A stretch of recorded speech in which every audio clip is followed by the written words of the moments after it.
Bonjour tout le monde et bienvenue dans une nouvelle vidéo. Une nouvelle vidéo avec la petite caméra comme avant. Là récemment j'ai beaucoup fait de vidéos dans mon bureau avec un plan fixe et je me suis dit pourquoi pas refaire une vidéo dans un cadre différent avec la petite caméra. Alors aujourd'hui je voulais parler d'un sujet qui en anglais ça se traduirait comme You have to enjoy it. En français, ça donnerait peut-être il faut prendre du plaisir, il faut faire ce qu'on veut, il faut faire ce qu'on aime. Et bien sûr, ça en lien avec l'apprentissage des langues.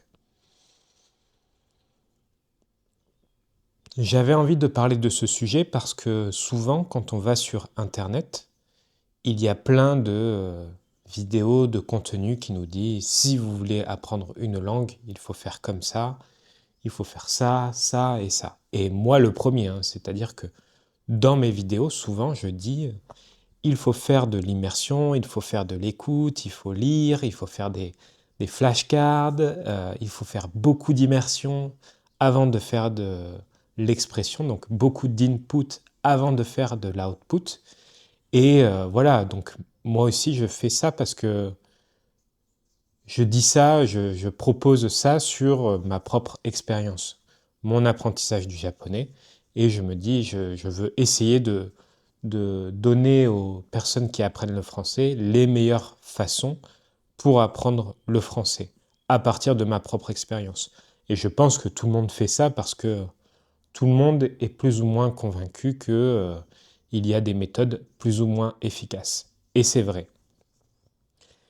Mais dans cette vidéo, je voulais parler de il faut prendre du plaisir, il faut aimer ce qu'on fait, tout simplement parce que le plus important, c'est d'avoir une habitude, c'est de faire un petit peu tous les jours, un petit peu régulièrement, et surtout ne pas abandonner. Et je vais parler de ça parce que tout simplement, quand on fait quelque chose qu'on n'aime pas vraiment, quand on fait quelque chose seulement parce qu'on nous a dit qu'il fallait faire comme ça, bah souvent on arrête, on abandonne. Et c'est tout le sujet de cette vidéo. Avant de commencer, je voulais vous dire que j'ai ouvert un Patreon et il y a un lien dans la description. Donc si vous voulez me soutenir, vous avez le lien. Et un énorme merci à Gilad, j'espère que je prononce bien, mais Gilad qui est mon premier soutien, donc un énorme merci à toi. L'idée de cette vidéo, ça m'est venu avec mon apprentissage du portugais. En octobre dernier, j'avais dit que je voulais apprendre le portugais en 3 mois, donc jusqu'à fin décembre. Donc pour pouvoir, fin décembre, parler avec ma famille qui est portugaise. Bon, vous n'avez pas vu de vidéo sur cette chaîne où je parle avec ma famille en portugais, donc vous avez sûrement compris que je n'ai pas réussi, j'ai échoué, j'ai raté mon objectif, je n'ai pas réussi à atteindre mon objectif. Et je pense en grande partie, ça vient du fait que j'ai essayé de faire des choses que finalement je n'ai pas vraiment aimé faire. Je m'explique. Comme j'avais une contrainte, comme je me suis dit il faut que j'apprenne en 3 mois, c'est vraiment une contrainte de temps, je me suis dit mon apprentissage doit être le plus efficace possible. Ma seule expérience avant ça d'apprentissage d'une langue en autodidacte, donc apprendre une langue tout seul, c'était le japonais. Et pour le japonais, souvent les méthodologies, c'est faire un maximum d'immersion avant de faire de l'expression, essayer de consommer un maximum de contenu avant de pouvoir commencer à parler. Et c'est ce que j'ai essayé de faire pour le portugais. J'ai commencé à regarder des vidéos, j'ai commencé à créer un maximum de cartes mémoire pour euh, booster, entre guillemets, ma compréhension avant de passer à l'expression, avant de commencer à parler ou à écrire, etc. Et du coup, ce que j'ai commencé à faire, par exemple, c'est faire des cartes de mémoire pour la conjugaison. J'ai demandé à ChatGPT, fais-moi des phrases pour tous les verbes importants en portugais, fais-moi une phrase pour chaque temps et pour chaque pronom. Donc vous savez, en français, par exemple, on va avoir mangé et on va dire je mange, tu manges, il mange, nous mangeons, vous mangez, il mange. Mais là, en fait, j'ai dit à ChatGPT, fais-moi une phrase pour chacune de ces conjugaisons. Ah, je mange une pomme, le matin, tu manges un kiwi, le soir, il mange des pâtes, etc. Et du coup, ChatGPT m'a fait ça. Il m'a créé ces phrases et j'ai donc pu créer des cartes de mémoire avec ça. Et là, déjà, il y a eu un problème. C'est que j'étais un peu dans une optique, j'avais un peu une vision de il faut que ce soit le plus efficace possible. Donc, je vais créer un maximum de cartes pour apprendre le plus rapidement la conjugaison. Et la première erreur, c'est que je pense que quand on fait ça, quand on crée beaucoup de cartes d'un coup, quand on crée beaucoup de cartes avec ChatGPT, des cartes impersonnelles, ben finalement, les phrases, on ne les mémorise pas vraiment. Tout simplement parce que ce n'est pas nos phrases, c'est vraiment quelque chose qui a été créé par ChatGPT. Et du coup, au début, j'ai commencé à revoir des phrases sur la conjugaison et en fait, je ne me mémorisais pas vraiment. Non seulement c'était ennuyant parce que c'était pas des phrases que j'avais particulièrement envie de dire, je n'avais rien, ces phrases n'avaient rien de spécial pour moi. Et deuxièmement, c'était moins efficace pour la mémorisation, tout simplement parce que ce n'étaient pas des phrases personnelles. Et du coup, au bout d'un moment, bah, j'ai juste arrêté. Au début, j'ai commencé à réviser ces cartes, et peut-être au bout de 1 ou 2 semaines, j'ai commencé à me dire, bah, c'est ennuyant. C'est vraiment, je ne prends pas de plaisir à essayer de mémoriser ça parce que c'est ennuyant. J'avais envie d'éviter le passage par écrire toutes les conjugaisons un peu chaque jour. Je vais peut-être essayer de faire ça, mais en tout cas, ce que j'ai fait pour que ce soit, pour que je prenne plus de plaisir, pour que je fasse quelque chose que j'aime plus, c'est que j'ai commencé à utiliser, bon, j'utilise Gemini, mais bon, c'est une intelligence artificielle comme ChatGPT. Et du coup, ce que j'ai commencé à faire, c'est plutôt faire l'inverse, c'est-à-dire bonjour Gemini, j'ai envie de pouvoir parler portugais avec ma famille, j'ai envie de parler portugais avec toi, si je fais des erreurs, corrige mes phrases. Bien évidemment, il m'a dit OK, il n'a pas pu me dire non, je n'ai pas envie. Il m'a dit OK. Et là, j'ai commencé à me dire, demain, si je parle avec ma famille, qu'est-ce que je dis? Et je me suis dit, je vais commencer par essayer de raconter mes journées. Je vais dire, aujourd'hui, je vais manger chez mes parents, on va manger ça, on va peut-être boire un peu de vin, etc. Et quand j'ai commencé à faire ça, je me suis dit, comment je le dis en portugais? Aujourd'hui, euh, je vais manger quelque chose. Et rien qu'en commençant comme ça, j'ai commencé à me dire comment on conjugue, par exemple, aller. Je vais manger. Ça, c'est le futur proche. Je vais manger quelque chose. Le portugais, c'est très similaire au français, c'est une langue latine. Donc forcément, ça va avoir une forme très similaire. Et en portugais, on dit eu vou comer, quelque chose comme ça. Ma prononciation est encore très mauvaise. Et du coup, avec cette démarche de commencer finalement avec un peu de l'expression écrite, j'ai commencé à me poser des questions. Comment est-ce qu'on conjugue ce verbe? Comment est-ce que je peux dire cette phrase?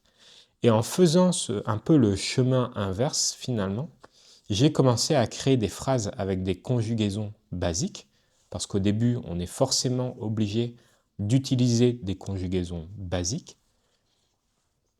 Et du coup, Gemini a commencé à me dire, ah, pour euh, aller en portugais, c'est le verbe ir, et ça se conjugue comme ça, donc tu peux dire eu vou, euh, ela va, etc., etc.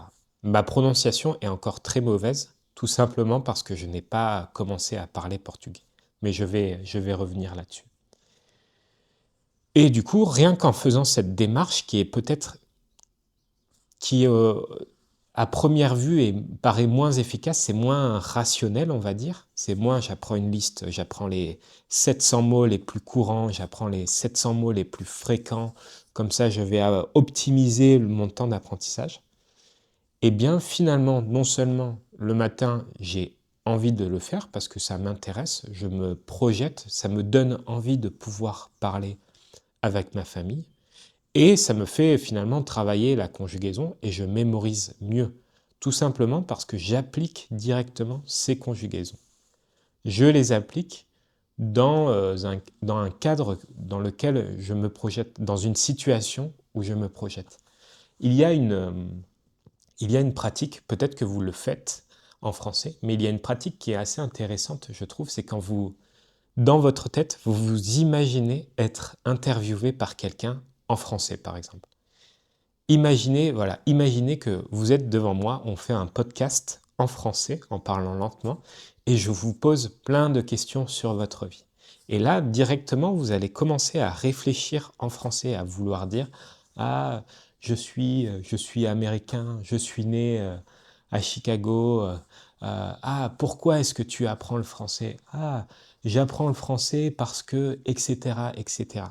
Et en fait, quand on se met dans ces situations, on se projette beaucoup plus pour parler la langue. Et ça, c'est assez intéressant, je trouve. Je le fais parfois en anglais et j'ai commencé à le faire en japonais.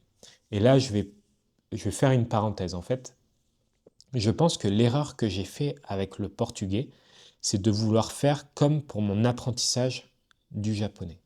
Et en fait, je me suis rendu compte que comme les langues sont complètement différentes, ça demande une approche différente. C'est-à-dire que je ne vais pas aimer faire la même chose en portugais qu'en japonais. Le japonais, au début, c'est très difficile à comprendre parce que la structure des phrases est très différente, les mots sont très différents. Et en fait, je pense que j'ai aimé faire beaucoup d'immersion tout simplement parce que j'avais l'impression de déchiffrer un code. J'avais l'impression de vraiment essayer de comprendre quelque chose de très difficile. Alors qu'en fait, en portugais, pardon, c'est devenu très vite ennuyant parce que comme c'est très similaire au français, je me disais, ben, en fait, à part quelques mots que je ne comprends pas, en général, j'arrive quand même à comprendre. Et du coup, l'immersion était un peu ennuyante, pas parce que c'était trop facile, mais parce que je n'avais pas l'impression de progresser vers mon but, vers mon objectif. Et ça, je pense qu'il faut se poser la question de les langues sont très différentes et donc forcément, on ne peut pas faire appliquer la même méthode pour toutes les langues. Et du coup, vraiment se poser la question de qu'est-ce que j'aime faire, qu'est-ce que j'aimerais faire et quand j'étudie cette langue, qu'est-ce que j'aime faire. Et du coup, pour le portugais, maintenant j'écris avec Gemini et j'essaye de lui raconter un peu mes journées en écrivant seulement, et je vais revenir là-dessus. Et en même temps, je lis un livre. J'ai lu donc le premier Harry Potter avec ma liseuse Kindle. Et là, je lis Mémoire d'une geisha, qui est un livre que j'avais beaucoup aimé en français. Et là, rien que de le lire en portugais le soir, vraiment, j'ai pas l'impression de travailler. Ce n'est pas un apprentissage vraiment efficace parce que je ne cherche pas à comprendre ce verbe est à quel temps, quelle conjugaison c'est, etc. Mais en tout cas, je passe du temps à faire de l'immersion et ça, c'est important. Je reviens juste sur la raison pour laquelle, pour l'instant, je ne fais que écrire avec Gemini. Je ne parle pas encore portugais. Tout simplement parce que j'ai envie d'avoir une bonne prononciation. Ça va être difficile de parler couramment, d'avoir un accent fluent, mais j'ai vraiment envie de travailler cet aspect de la langue, la prononciation. Ce n'est pas quelque chose que j'ai vraiment fait en japonais, parce que la prononciation est plus facile, on va dire, et il y a d'autres difficultés. Mais pour le portugais, j'ai vraiment envie de faire ça. Et du coup, je pense qu'il faut quand même que j'écoute un maximum de portugais avant de commencer à parler. J'ai commencé aussi à essayer de faire un peu du shadowing, donc à prendre des phrases spécifiques et à essayer de les prononcer le mieux possible en m'enregistrant, notamment avec la chaîne Portuguese with Leo. Et ça, je pense que c'est pour le portugais, je vois vraiment une amélioration et donc j'ai vraiment envie de travailler ça avant de commencer à faire de l'expression. Donc ma recommandation, c'est d'essayer quand même de faire beaucoup d'écoute avant de parler, mais encore une fois, c'est une recommandation. Et si vous voulez commencer à parler, commencez à parler. Si ça vous fait plaisir, commencez à parler. Ça sera toujours de la pratique. Oui, vous allez peut-être prendre des mauvaises habitudes, mais au pire, vous corrigerez ça plus tard. Et avoir un accent dans la langue qu'on parle, ça a son charme. C'est plus, enfin, ce n'est pas quelque chose de mauvais, je pense. Et du coup, voilà, je pense que quand j'ai commencé à apprendre le portugais, je suis parti un peu avec une fausse idée, avec un peu cette envie de faire quelque chose de très logique, de très rationnel pour optimiser mon apprentissage. Et au final, j'ai juste abandonné. Enfin, j'ai pas vraiment abandonné, mais disons que quand j'ai commencé à travailler un peu tous les jours, ben, après, j'ai commencé à faire une ou deux fois par semaine seulement. Et forcément, je n'ai pas progressé. Et du coup, là, en changeant un peu ma méthode, je me suis rendu compte que bah, le matin, j'ai plus envie d'aller sur Gemini et d'essayer de parler un peu portugais.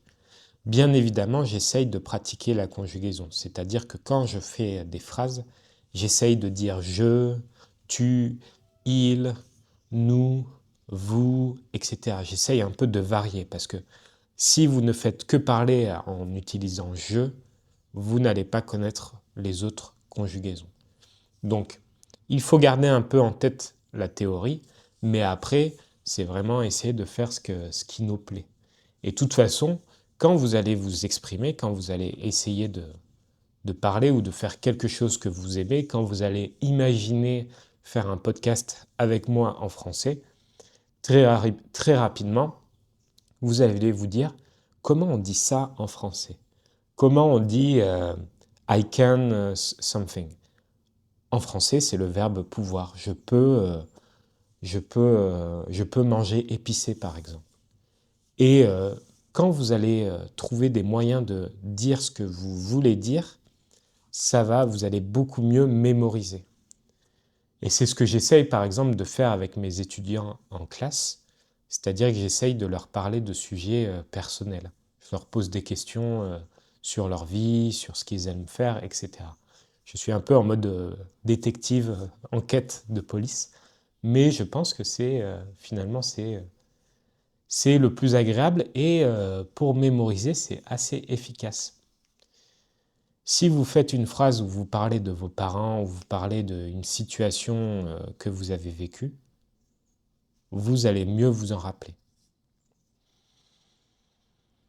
Donc voilà, un peu la morale de cette vidéo, c'est un peu, c'est pas vraiment le bon mot, mais la morale, c'est plus de ne pas oublier de prendre du plaisir, de ne pas oublier de faire ce que vous aimez. Que ce soit pour l'immersion, que ce soit pour l'expression, faire ce qu'on veut pour prendre du plaisir et continuer de progresser dans la langue. Je pense que c'est le plus important et que parfois, quand on passe un peu dans cet état d'esprit de je veux être fluent dans un an, bah finalement, on oublie un peu l'objectif principal et on oublie de prendre du plaisir. Et souvent, on finit juste par abandonner. Et sur Internet, il y a beaucoup de contenu comme ça. J'ai fait un reel récemment où justement je montre une vidéo où c'est une personne qui montre une appli d'apprentissage de langue et qui dit qu'elle a appris le japonais en un mois. Et en gros, ça, je trouve que c'est des contenus, en fait, c'est de la publicité pour une application. Et ça génère juste de la frustration. Et on se met un peu dans un mode, c'est la course, il faut que j'arrive le premier, il faut que je réussisse le premier. Alors que finalement, apprendre une langue, ce n'est pas une course, c'est plus un marathon, c'est un voyage. Et il faut profiter un peu du voyage, sinon on arrête tout simplement. Donc voilà, j'espère que vous aurez aimé un peu ce retour aux vidéos un peu sans script, un peu brouillon et avec la petite caméra dans un décor différent. J'ai d'autres formats de vidéos que j'ai envie d'essayer et que je vais poster la semaine prochaine. Il y a une vidéo sur l'histoire des Daft Punk, donc j'espère que ça va vous plaire. Et après, j'ai envie d'essayer de faire des vidéos sur l'actualité, donc prendre un sujet d'actualité, expliquer factuellement l'actualité, et dans un deuxième temps, faire une vidéo un peu comme ça, où je donne mon opinion sur l'actualité pour qu'on puisse échanger. Je pense que ça peut être des formats intéressants. Sur les dernières vidéos, les statistiques étaient moins bonnes, donc je ne sais pas si c'est le cadre ou si c'est les sujets. Dans tous les cas, je vais continuer de varier un peu le style des vidéos. Donc n'hésitez pas à me dire ce que vous aimez, ce que vous avez aimé, etc. Merci d'avoir regardé jusqu'au bout et du coup, je vous dis à lundi pour une prochaine vidéo.